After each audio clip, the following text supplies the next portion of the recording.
Hey, Kevin, let's go back to your days at CSU Fullerton. I know you were part of a community theater group. When you signed up for that, was that something that you were pretty open about with your family and friends?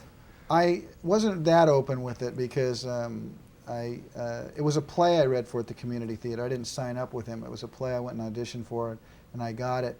I eventually invited everyone down to see it, but I was horrible. I was really bad, and I knew I was bad, and it must have been traumatic for everybody for me to say, I think this is what I'm going to do with my life, you know, to be that horrible. And so that's really what that story was all about. The only thing I can say about that was that I knew I could get better. I knew I liked it enough to get better. Yeah. Now with Wyatt Earp, I get a real sense of a Western epic motion picture, not unlike How the West Was Won. I'm wondering, when you were growing up, how important a film was that to you?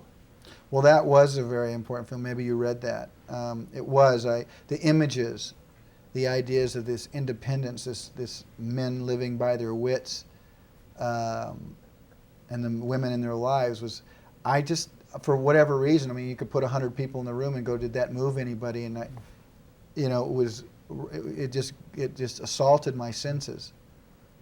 Now, you've worked with Lawrence Kasdan before on a Western film, with Silverado. Looking back at that film now, do you think at the time that maybe it was a little overly ambitious? That film? Yep. No, I thought that film was great. And if you know anything about my career, I've been in 3 3-hour movies. I encourage them to make that movie longer and let the wagon train, the part that they cut out, that some people said they felt like they didn't understand the Rosanna Arquette part. I was all for put it back in, but the studios were going, no, this movie's too short or too long or whatever. I never believed in that stuff. I almost said shit 2 different ways. Now I'll just say it, shit. I love the scene where I'll give him an extra 30 seconds beep, here. Beep, beep, beep. when you're walking up to the gunfight. I mean, the audience was like on the edge of their seat. You know, the guys just walking down there. Classic movie shot. When you're shooting a scene like that, we know that's happening. Everybody wanted to walk that walk. It was a great moment, great time. There's none of us. I mean, we almost had to keep from smiling. It was so cool. Now, I have a question about the Oscars. We're doing kind of a lighthearted feature about the Oscar ceremonies. When you win, as you have, you get to keep the statue. But what other mementos have you kept from the Oscars?